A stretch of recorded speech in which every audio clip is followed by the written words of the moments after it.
Lance Francis here.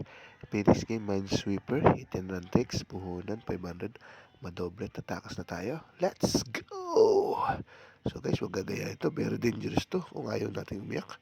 For recreational purposes only to. So yan, puhunan natin. So, pwede natin tawagin itong all-in tricks na rin or hit and run tricks.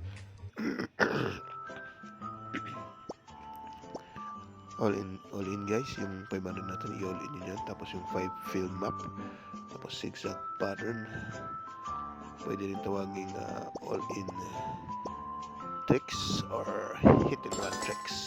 Yan, 1, 2, 3, 4, so 1 to na. Okay na guys, cash out na, win tayo ng 700 doon.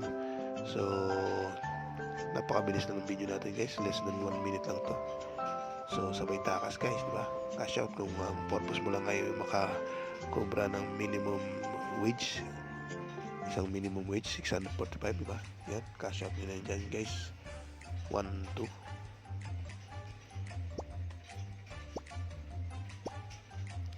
So, yan guys, waiting. Mabilis naman dito kay Phoenix Game. So, yan guys, Kaltas is 24 pesos. So, nagtotal tayo ng 676 win. So guys, hanggang dito na lang ang munting video and thank you for watching.